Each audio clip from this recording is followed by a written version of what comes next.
What's up, gamers? Welcome back to the video. In today's video, we're going to be talking about how to play Villa in Rainbow Six Siege.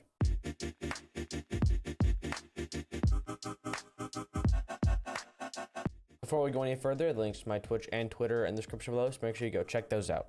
Cafe, which we talked about last week, is similar to Villa in the ways that it's controlled by a couple different areas, but the main thing with Villa is I feel like that map is a lot bigger. Villa is a lot bigger than Cafe. And that might actually be false. I'm not 100% sure. But the main thing is, Cafe is more like a square where there's a staircase here, then a tiny staircase here. So there's not as many ways to come upstairs. But if you look at Villa, there are 3 main staircases all throughout the map. And this Villa is more rectangular, while Cafe, like I said, is a lot more square. So there's a lot more map control you need to obtain, in my opinion, when you're trying to attack the map. So for example, if the site is Aviator, which are these 2 objectives, what lots of teams will do, quickly let me erase these, is they will, pretty much any site on this map, is they will push the opposite side because the map control is very important to get control of these staircases. So lots of the times, like I said, if the site's Aviator and Bar, you will do a master take where basically you'll have push master all through closet, you have push Astro through trophy, through statue, up, get control of red stairs, get control of Astro stairs, and you'll usually completely ignore all of main stairs just because you want to avoid this when you're playing the game. If you're trying to attack study, I feel like it's a really bad idea simply because you are really pretty much trapped once you get into study. If you get into study and there's a shield right here, top main stairs, you can't come out this way. In my opinion, you don't gain that much. You just gain control of this one room, and you really tunnel and kind of bunch up in this one room to where if there's a Valkyrie or a Pulse or somebody and you're all stacked up, you can easily get Nitro Celled and lose the round. But basically, like I kind of said before that, it's a lot about attacking the opposite side of the map and using your drones and your people to push the defenders back into an eventual crossfire, which is what's really good on this map, especially on this 90 window right here. If you missed my Villa callout guide, some of these calls, you might not know what they are, but basically this is 90 window because it's in the 90 corner of the hallway.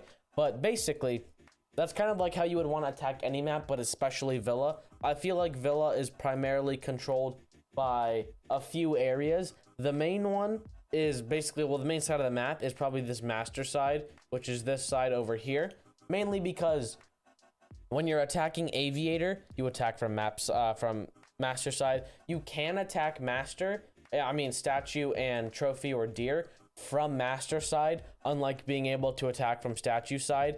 And then you can also you can attack dining and kitchen, which is usually the last site from master, because right above dining and kitchen is master. But even if the other site is living room and library, which are these 2 rooms right here, above this is Aviator, and you take Aviator from master. So like in Cafe, how the main room was cocktail and then that pixel corner and piano, the main area here is going to be master. But like I said kind of at the beginning, this map is very dependent on map control. So lots of operators you're going to want to bring are Nomad, Gridlock, some type of flank watch, some claymores.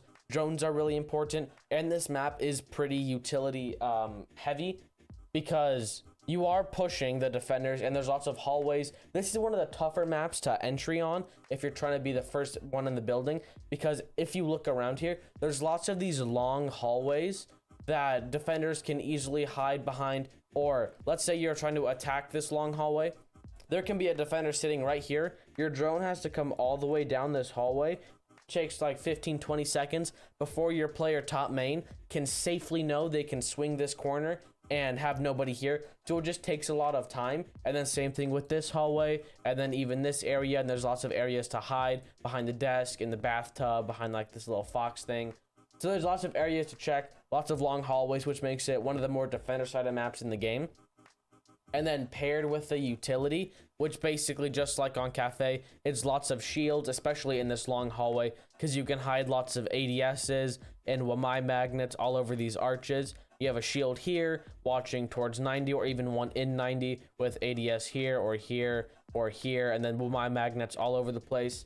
or you have a shield here, top main, with the same type of setup with the ADSs and the magnets. But that's pretty much it, to be honest.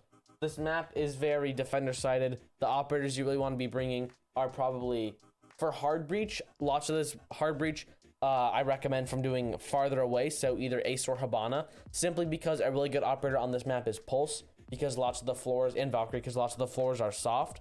So Nitro Cells are really strong. So you don't want to be sitting here Maverick tricking for 20 seconds while you can easily get Nitro Celled from downstairs, or be sitting with a Thermite charge for a good like 3-4 seconds and can get Nitro Celled. For example, we talked about this 90 window. If you have an Ace, they can easily throw a charge here, open up this window. What lots of pro teams or just higher level teams will do is they'll go for an Aviator push, which is this room right here. And basically, you'll have somebody sit on the balcony, and what they'll do is they will drone the master side push. They'll drone out all of this and help the attackers push that way.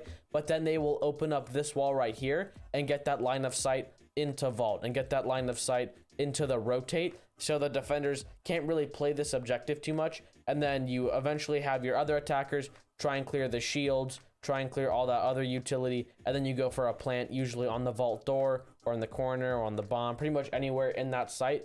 And this is a good line of sight to have. So pretty much all the hard breach, you want to have some distance, lots of utility clearing. So Zofia, Ashe, lots of vertical play, Buck Sledge. On the defensive side, Valkyrie's really good because lots of this map, like I said, there's lots of things in it, lots of long hallways.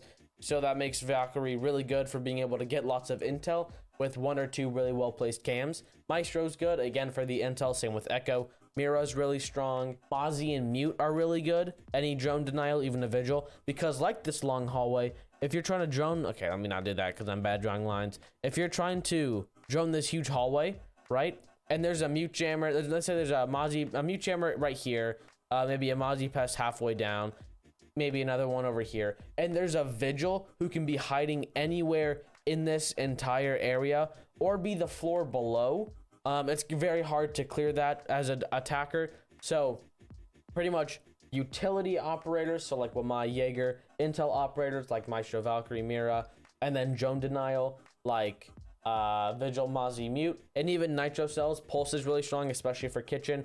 But that's pretty much all I have to say. Thank you for watching this video. If you enjoyed, remember to like and subscribe. I stream pretty much every day. Link in the description below. Thank you for watching, and peace out, gamers.